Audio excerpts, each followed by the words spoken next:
নমস্কার বন্ধুরা, গল্পের চিলেকোঠা পরিবারে আপনাদের সকলকে স্বাগত জানাই। আমি সায়নী। আজ আমাদের নিবেদন বিখ্যাত সাহিত্যিক শ্রী প্রচিত গুপ্ত রচিত গল্প ফুলের তোড়া। গল্পটি কেমন লাগলো কমেন্টে জানাবেন। যদি ভালো লাগে লাইক করবেন, আর চ্যানেলটিতে যদি নতুন হয়ে থাকেন সাবস্ক্রাইব করবেন। তবে চলুন আর দেরি করব না, শুরু করি আজকের গল্প।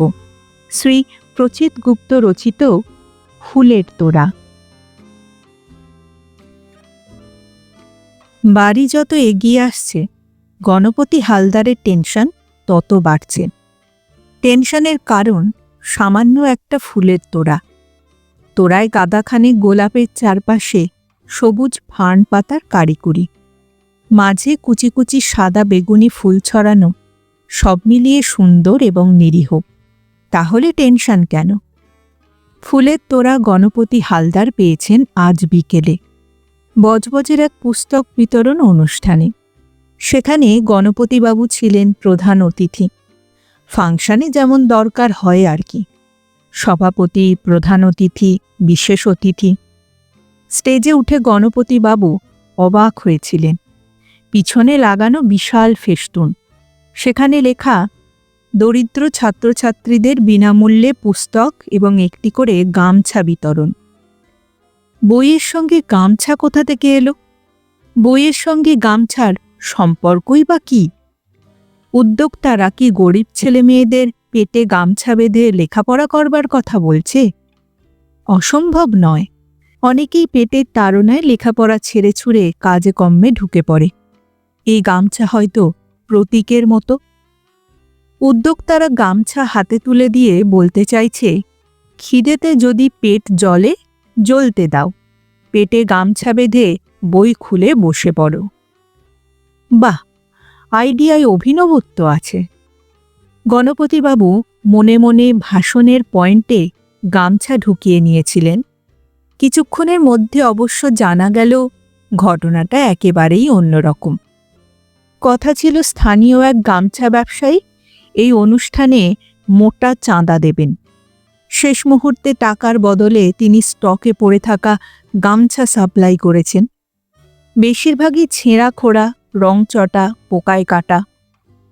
তা নাই মামার থেকে কানা মামা ভালো মনে করে উদ্যোক্তারা বস্তায় ভরে গামছা নিয়ে এসেছে।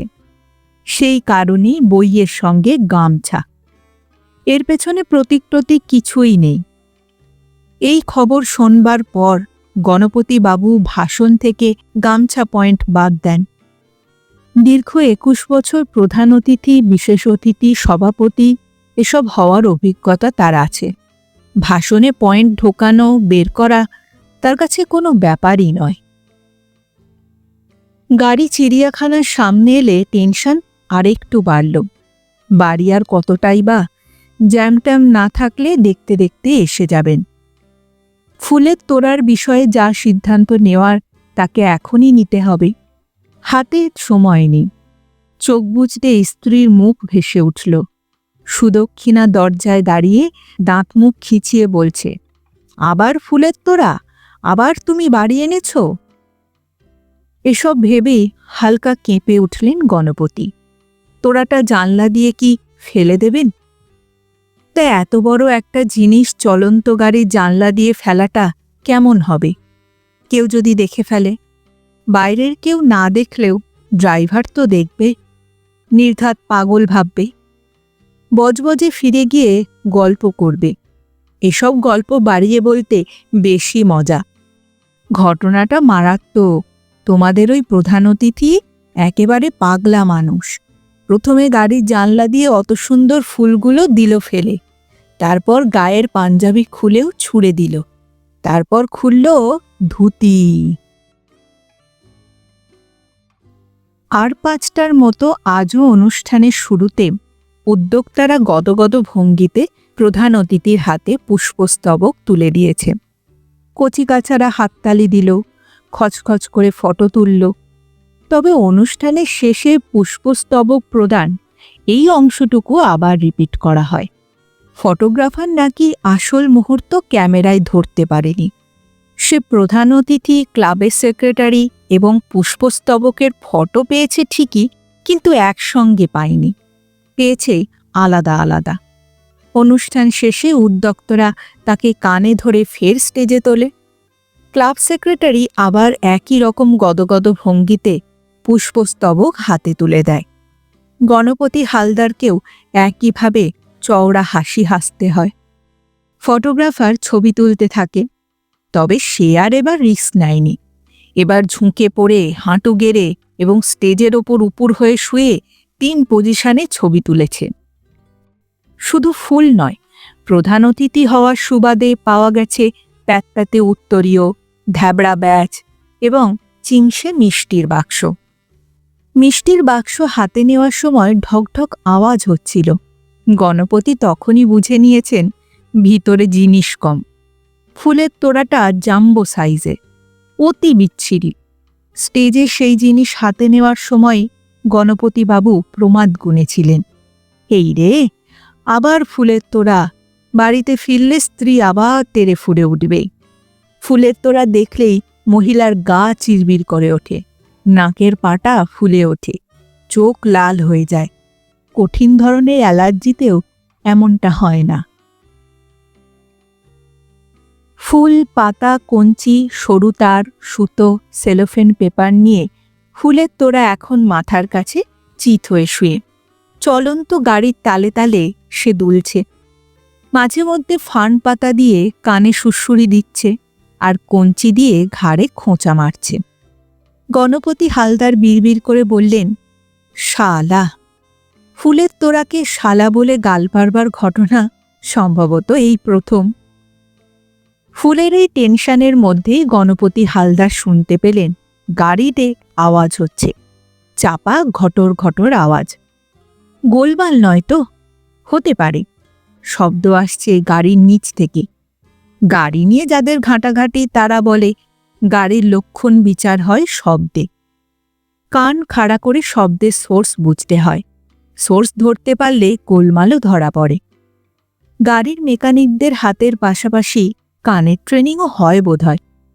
গাড়ির নিচে ঘটর ঘটর হওয়া মানে কি বেশি গোলমাল নাকি কম?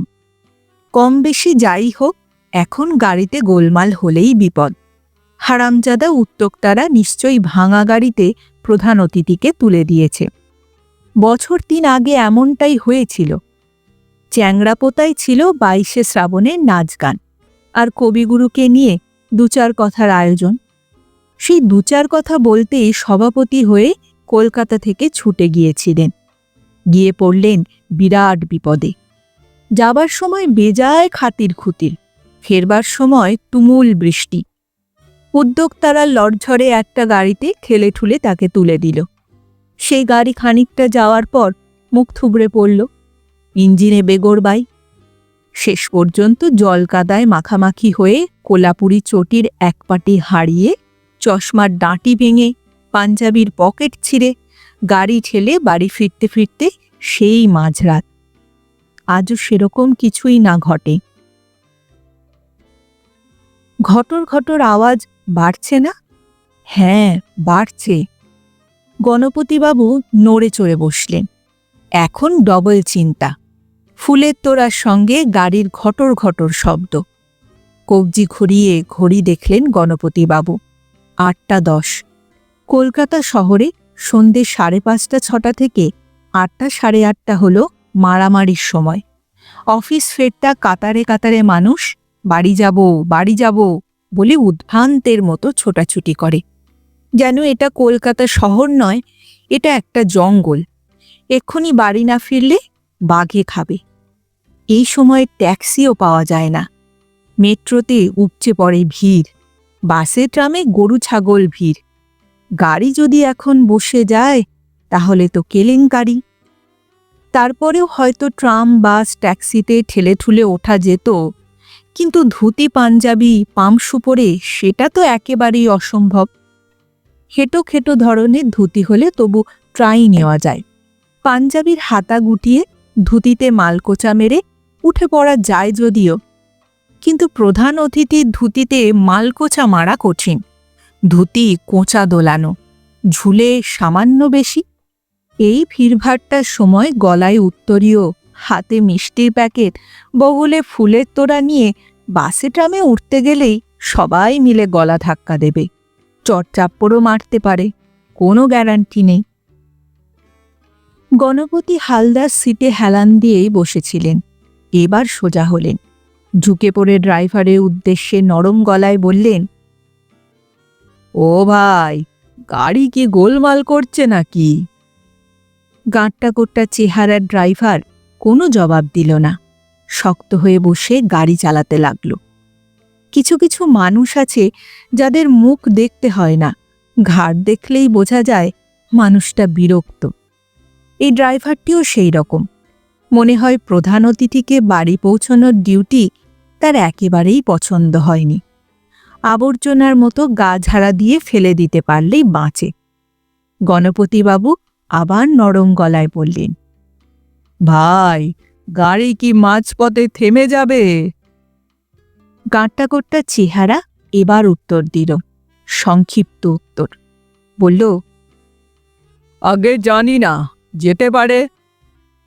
গণপতিবাবু আঁতকে উঠলেন। গাড়ি থেমে যেতে পারে মানে? লোকটা বলে কি? গাড়ি এখন রেড রোডে। এই অন্ধকারে রেড রোডে গাড়ি থামলে আর দেখতে হবে না। এখানে তো বাস, ট্যাক্সি কিছুই পাওয়া যায় না। মাঝে মধ্যে অশরীরীর মতো এক একটা ট্রাম আলো জ্বেলে চলে যাচ্ছে ঝাপসা গাছের ফাঁকড় ফোকড় দিয়ে। ভেতরে বসা প্যাসেঞ্জার দেখলে মনে হয় ওরা মানুষ নয়, অন্য কিছু। এরকম জায়গায় নামতে হলে সর্বনাশ। একবার জিওগ্রাফির নবেন্দুকে কি কারণে যেন রাতে ময়দান দিয়ে হাঁটতে হয়েছিল। অন্ধকার ফুঁড়ে উঠে এসেছিল মেয়েরা। নবেন্দু ঘাবড়ে গিয়ে বলেছিল, আপনারা কারা? অন্ধকারে মেয়েরা খিলখিল করে হেসে বলেছিল, আপনার লাভার, আসুন মাঠে বসে লাভ করি। নবেন্দু কোনো রকমেই ছুটে পালিয়েছিল। পরে যখন টিচার্স রুমে এসে এই গল্প করে, তখন সবাই বলল, খুব বাঁচা বেঁচে গেছ নবেন্দু। ময়দানের মেয়েরা খুব ডেঞ্জারাস। যেদিন ব্যবসা জমে না, ওরা ফেরোসাস হয়ে থাকে। গোবেচারা লোক পেলেই ঘড়ি, ব্যাগ, চশমা, আংটি সব কেড়ে নেয়, প্যান্টামাও খুলে নেয়। তখন ঝোপের মধ্যে লুকিয়ে বসে থাকতে হয়। খুব বেঁচেছ বাবা, খুব বেঁচেছ। গাড়ি খারাপের কারণে এখানে নামলে আজ ওরকম কিছুই হবে না তো? কোনো বিশ্বাস নেই। রাত তো বেশ হয়েছে। অন্ধকারের মেয়েরা কি প্রধান অতিথিকে কোনো ছাড় দেয়? আওয়াজটা কি খারাপ? গলার মধ্যে এক ধরনের গল্পের ঢং আনবার চেষ্টা করলেন গণপতি। ড্রাইভার সম্ভবত গলা শুনে একটু সন্তুষ্ট হল। বলল, কোন আওয়াজ? ওই যে ঘটর ঘটর একটা আওয়াজ পাচ্ছি, গাড়ির নিচ থেকে আসছে, শুনতে পাচ্ছ না? ড্রাইভার নাক না মুখ দিয়ে ফুঁত করে একটা শব্দ করল, বিদ্রূপের শব্দ। বলল, গাড়ির নিচে হবে কেন? আওয়াজ তো আসছে মাথার কেরিয়ার থেকে। দুটো গুড়ের টিন আছে, ঠোকাটুকি করছে। কলকাতা যাচ্ছি শুনে জগাদা বলল, দুটো টিন নিয়ে যা, বড় বাজারে নামিয়ে দিবি। গণপতিবাবু অবাক হলেন। আজকাল গাড়ির মাথায় কেরিয়ার আছে নাকি? তাতে আবার গুড়ের টিনও থাকে? একই গাড়িতে প্রধান অতিথি আর গুড়ের টিন চলেছে। ঘটনার মধ্যে হালকা অপমান আছে, কিন্তু গণপতিবাবু তা গায়ে মাখলেন না। তুলেছে তো গুড়, ভেড়া ছাগল তো আর তোলেনি। গণপতি হালদার আধখানা স্বস্তি পেলেন। এবার ফুলের ঝামেলা। আচ্ছা, জানলা দিয়ে ছুলে ফেলার থেকে গাড়িটা একবার থামাতে বললে কেমন হয়? টুক করে নেমে রাস্তার পাশে কোথাও জিনিসটা রেখে আবার টুক করে গাড়িতে উঠে পড়বে। ড্রাইভার কি অত খেয়াল করবে নাকি? অন্ধকারে দেখতেও পাবে না। ময়দানের পাশে ফুলের তোড়া, ভালোই লাগবে। ঘাসের পাশে ফুল। কাল সকালে মর্নিং ওয়াকের লোক আর ফুটবল খেলার ছেলেরা এসে খুশিই হবে। গণপতিবাবু চাপা গলায় বললেন, গাড়িটা একটু পাশ করে দাঁড়াও দেখি। শক্ত ঘাড়ের ড্রাইভার একই কায়দায় মুখ না ঘুরিয়ে বলল, হিসি। গণপতি হালদার বললেন, ওই একটু। একটু কেন, পুরোটাই সারুন। গাড়ি স্পিড কমাতে কমাতে ড্রাইভার হাসল। গণপতিবাবুর মনে হল এই লোকের গালে একটি চড় দেওয়া দরকার। হারামজাদা, গুড়ের টিনের সঙ্গে প্রধান অতিথিকে গুলিয়ে ফেলেছ। এই ধরনের রেসপেক্টেবল পার্সনকে নিয়ে যাতায়াত করবার জন্য গাড়ি চালকদের বিশেষ প্রশিক্ষণ থাকা উচিত। মুখে কিছু বললেন না গণপতিবাবু। আগে ভয়ঙ্কর ফুলের তোড়াটার তো একটা ব্যবস্থা হওয়া দরকার, তারপর হবে। ফুলের তোড়া যে জীবনে এমন ভয়ঙ্কর হয়ে উঠবে কিছুদিন আগেও কল্পনা করতে পারেননি গণপতি হালদার। অথচ ফুল, মালা, উত্তরীয়, মিষ্টির বাক্স তার জীবনে অতি গুরুত্বপূর্ণ বিষয়। সপ্তাহে অন্তত 2-3টে ফুলের তোড়া তার চাই। শনি রবি তো মাস্ট। সেই সব ফুলের তোড়া কখনো ধ্যাবড়া, কখনো মাঝারি, কখনো কৃষকায়, কখনো ফিনফিনে। মালা কখনো মোটা, কখনো রোগা, তবে বেশিরভাগ সময়ই ফুলের অবস্থা ঝিমিয়ে পড়া। এর কারণ গণপতিবাবুর গুণাবলী। তিনি একই সঙ্গে 3টি গুণের অধিকারী। স্কুলে মাস্টারি করেন, পাড়ায় কিছু সমাজসেবার চাঁদার বিলে উপদেষ্টা হিসাবে তার নাম ছাপা হয়, তার মানে শিক্ষকের সঙ্গে সমাজসেবী। আর 3 নম্বর গুণটি হল গণপতিবাবুর দুঃসম্পর্কের এক খুড়তুতো ঠাকুরদার দিকে স্বাধীনতা সংগ্রামের নাকি একটা ক্ষীণ যোগাযোগ রয়েছে। সেই যোগাযোগ যদিও এখনও প্রমাণিত নয়। গণপতিবাবুর দাবি দেশের বাড়িতে অনুশীলন সমিতির কাগজপত্র রাখা আছে। ইচ্ছে করলে যে কেউ গিয়ে তা দেখে আসতে পারে। আর 3.5 নম্বর গুণটি হল গণপতি হালদার একজন কবিও বটে। পুরো কবি নন, আধখানা কবি। মফস্বলের ছোটখাটো পত্রপত্রিকায় কখনো সখনো 1-8টা ছাপা হয়। গণপতিবাবু বলেন, আমি লিখি কম, কিন্তু যখন লিখি তখন আগুনের মতো লিখি। পড়লে মনে ছ্যাঁকা লাগে। সহকর্মীরা হিংসুটে, হারালে বলে, আগুন নয়, ছাইয়ের কবি। সে আগুনই হোক আর ছাই হোক, এরকম 3.5 গুণে গুণান্বিত মানুষের ডিমান্ড স্বাভাবিক কারণেই মারাত্মক। সভাপতি, প্রধান অতিথি, বিশেষ অতিথি, সম্মানীয় অতিথি, কারও অনুপস্থিতিতে চট করে লেগে যাওয়া অতিথি, এসবের জন্য টানাটানি লেগেই আছে। 21 বছর ধরে এই একই কাণ্ড চলছে। মুখে বিরক্তি দেখালেও গণপতিবাবু এই টানাটানিতে গর্বিত, আহ্লাদিত। হবারই তো কথা। শিক্ষক, সমাজসেবা, স্বাধীনতা সংগ্রাম এবং আধখানা কবির এই কম্বিনেশন কার ঝুলিতে আছে? রক্তদান, বস্ত্রদান, বইদান থেকে শুরু করে রবীন্দ্রনাথ, বিদ্যাসাগর, কাজী নজরুল, রাজা রামমোহনের জন্ম, মৃত্যু, 15ই আগস্ট, 26শে জানুয়ারি, ফুটবল কোচিংয়ের শুভ সূচনা, হাডুডু কোচিংয়ের শুভ সমাপ্তি, গানের জলসা, নাটকের মহড়া, নতুন গণশৌচালয়ের ফিতে কাটা, সবেতেই তার ডাক আসে। ধুতি পাঞ্জাবির সেট আলাদা করে রাখা আছে। 25শে বৈশাখের মতো সিজনে একই বেলায় 13টা জায়গাতেও ছুটতে হয়েছে। সেবার 26শে জানুয়ারি তিনি 33টা জায়গায় পতাকা তুলেছিলেন। তুলতে তুলতে এমনই অভ্যেস হয়ে গেল যে বাড়ি ফিরেও গোটা দিন শূন্যে দুহাত নাড়িয়ে অদৃশ্য পতাকা তুলে গেছেন। কিন্তু গণপতিবাবু গর্বিত হলেও গণপতিবাবুর স্ত্রী সুদক্ষিণা দেবী ক্ষুব্ধ। কিছুদিন আগে বলেছেন, তোমার এই সভাপতিগিরির জন্যে পাগল হতে হবে দেখছি। গণপতিবাবু অবাক হয়ে বলেছেন, হে পাগল, সবাই খাতির করে, স্টেজে নিয়ে গিয়ে বসায়, মালা দেয়, ফুল দেয়, আমি লেকচার দিই। এই তো সেদিন কসবার দিকে নতুন একটা নালার উদ্বোধন করে এলাম, ড্রেনেজ সিস্টেম। কত প্রেস্টিজের ব্যাপার বলো তো। আর সুদক্ষিণা তুমি কিনা বলছো পাগল হতে হবে। কথাকলি এতে আরও ঝাঁঝিয়ে ওঠে। রাখো তোমার প্রেস্টিজ। তোমার ওই ধুতি পাঞ্জাবি কাচতে, ইস্ত্রি করতে কত খরচ হয় জানো? হিসেব আছে তোমার? তোমার এই ফাংশনওয়ালারা তোমায় পয়সা দেয়? বিয়ের এত বছর পর সুদক্ষিণা দেবী ধুতি পাঞ্জাবি কাছাকাছি সামান্য হিসেব তুলবে গণপতিবাবু ভাবতেও পারেনি। তিনি খানিকটা ভেঙেই পড়েন, কিন্তু নেহাত স্ত্রীকে সমীহ করে চলেন বলে গলা চড়ালেন না। মিনমিন করে বললেন, ওরাও তো দেয়, কখনো মিষ্টি দেয়, শাল দেয়, উত্তরীয় পরিয়ে দেয় গলায়, আর ওই যে ফুল, হত বড় ফুলের তোড়া দেয় যে। সুদক্ষিণা দেবী ঘর ছেড়ে চলেই যাচ্ছিলেন। ঘুরে দাঁড়ালেন ফের, বললেন, ফুলের তোড়ার কথা তুলেছ, এই ভালোই করলে। কান খুলে একটা কথা তুমি শুনে রাখো, ওই জিনিস নিয়ে আর বাড়ি ঢুকবে না। প্রথম 2-4 দিন ওসব ফুল টুল ভালো লাগে, 21 বছর ধরে চলতে থাকলে মনে হয় আবর্জনা, আবর্জনার থেকেও বেশি, গা ঘিনঘিন করে। গণপতিবাবু চোখ কপালে তুলে বিড়বিড় করলেন, ফুল, ফুলকে তুমি ঘেন্না করো?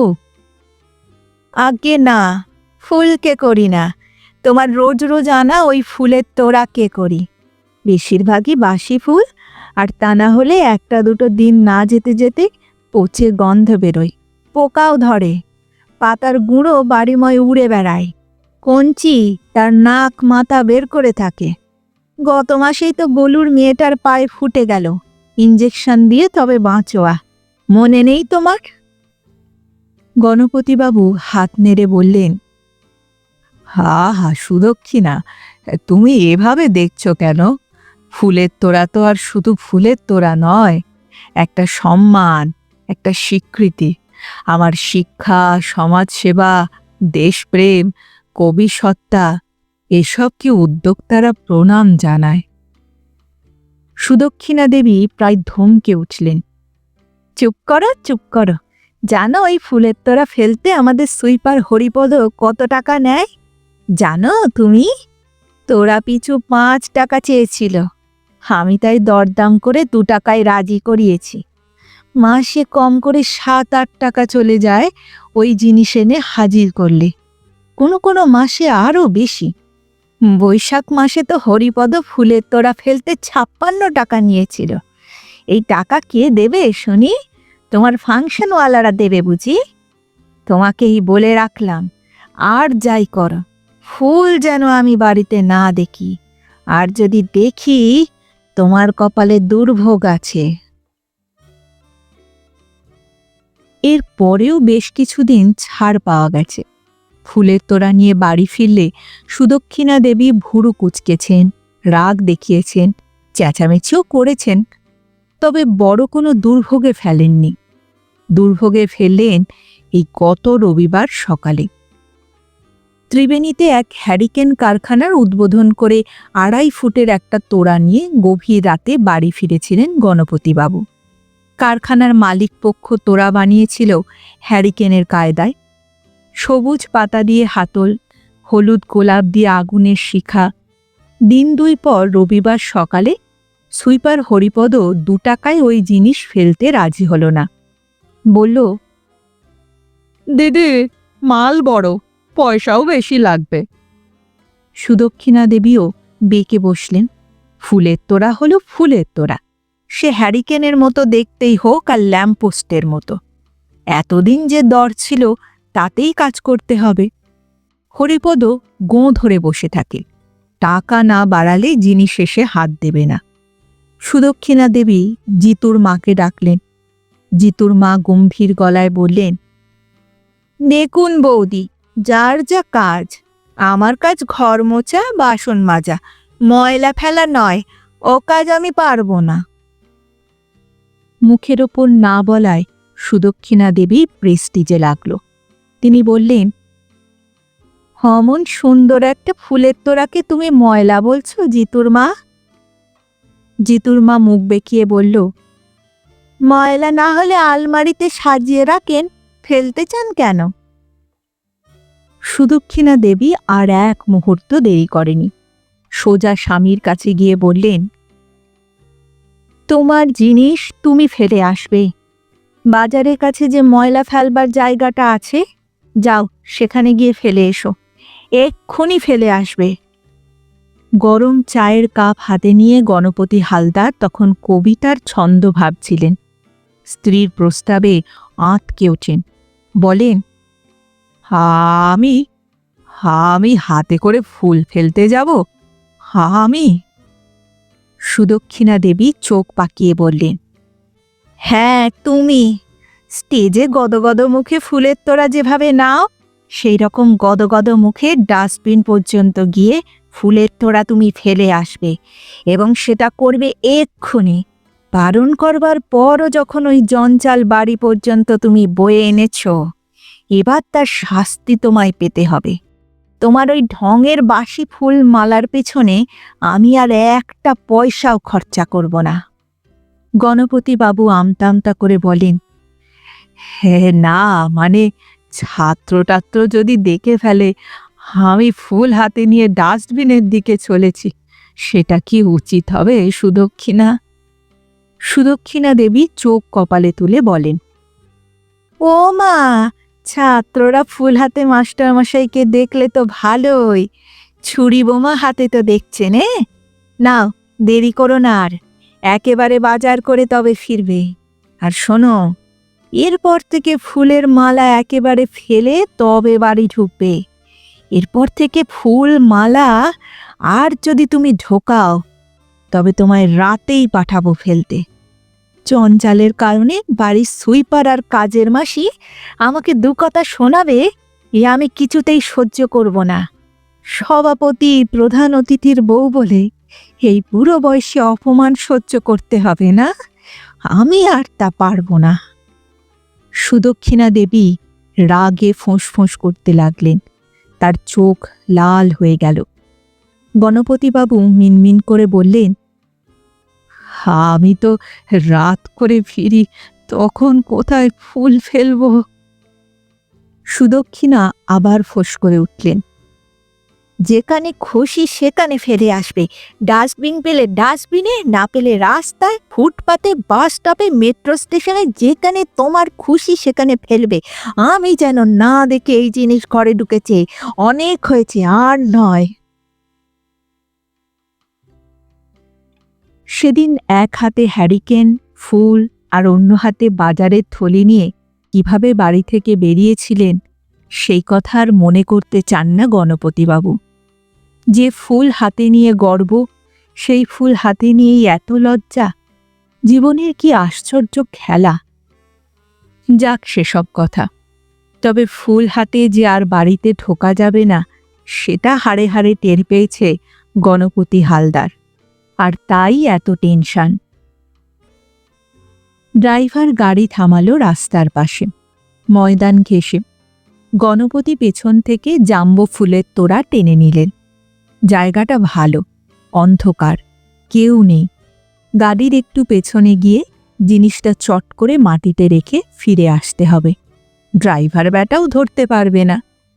খুশি মনে গাড়ির দরজা খুলতে গেলেন গণপতিবাবু, আর তখনই ড্রাইভার চাপা গলায় বললে, খবরদার, নামবেন না, বাঁ দিকে পুলিশের গাড়ি ঘাপটি মেরে আছে, দরজা আটকে দিন।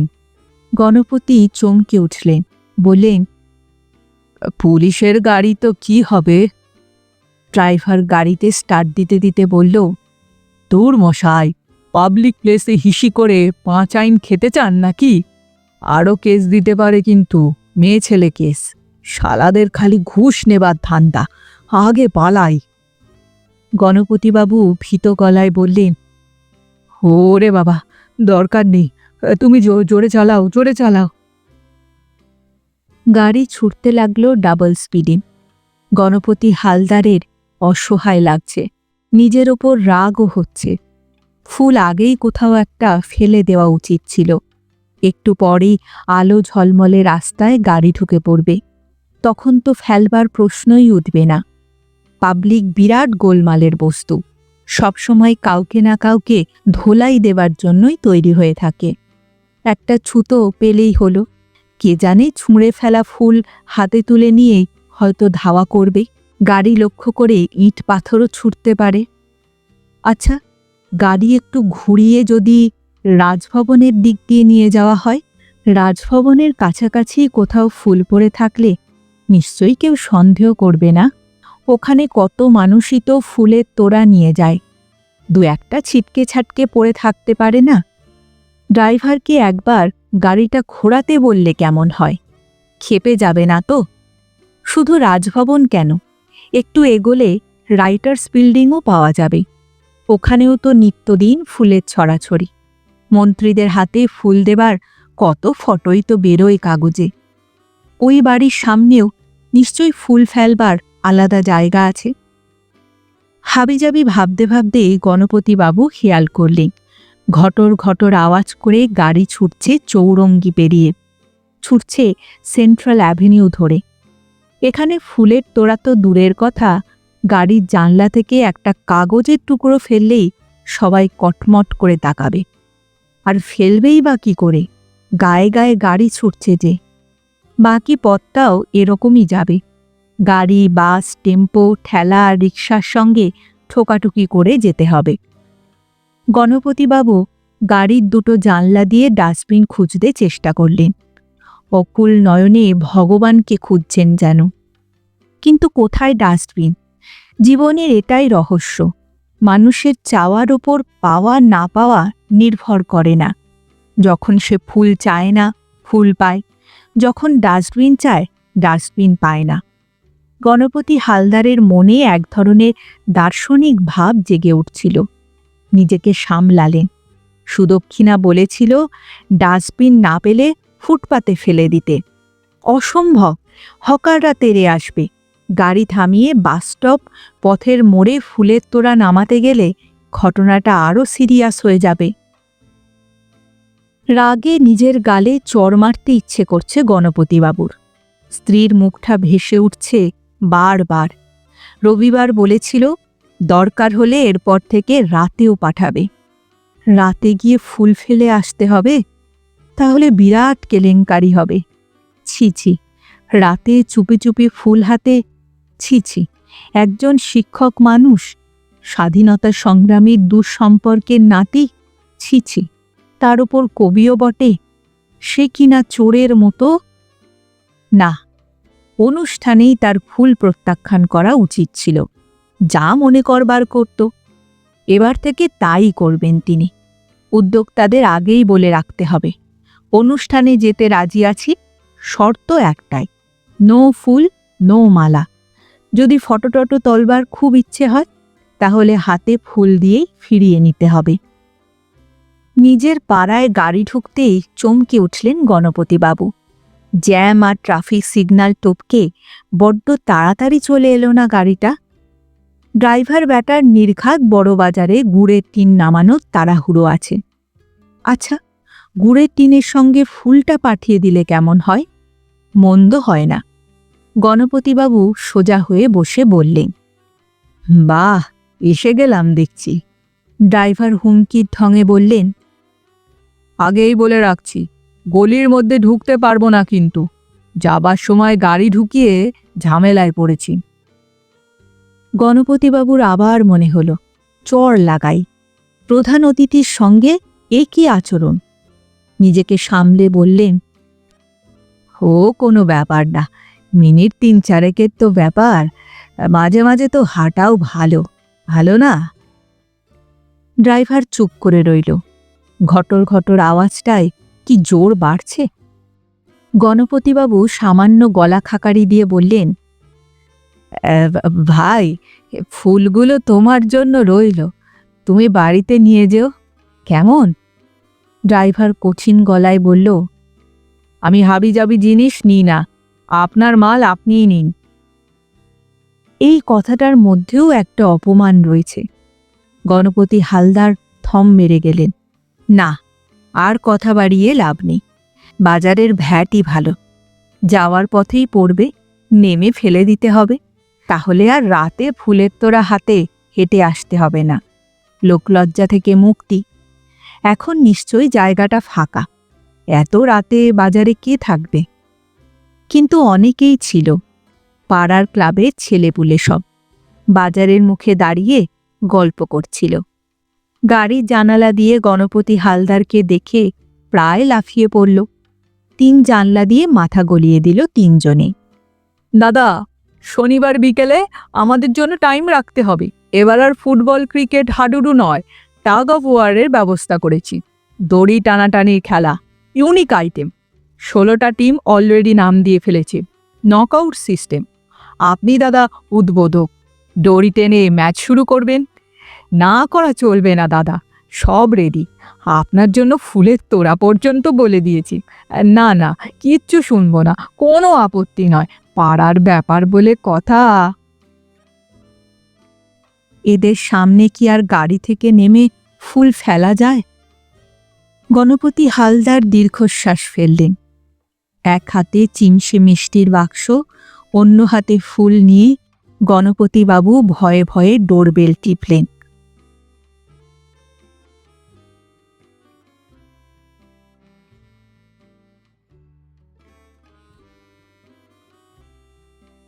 শুনছিলেন আজকের গল্প শ্রী প্রচিত গুপ্ত রচিত ফুলের তোড়া।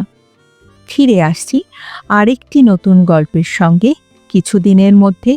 ততদিন ভালো থাকবেন, সুস্থ থাকবেন এবং গল্পে থাকবেন। আর আমার গল্প পাঠ উপস্থাপনা যদি ভালো লাগে তাহলে লাইক আর কমেন্ট করতে ভুলবেন না। আর চ্যানেলটিতে যদি নতুন হয়ে থাকেন সাবস্ক্রাইব করবেন। তাহলে আজ এখানেই বিদায় নিচ্ছি, আবার দেখা হচ্ছে। নমস্কার।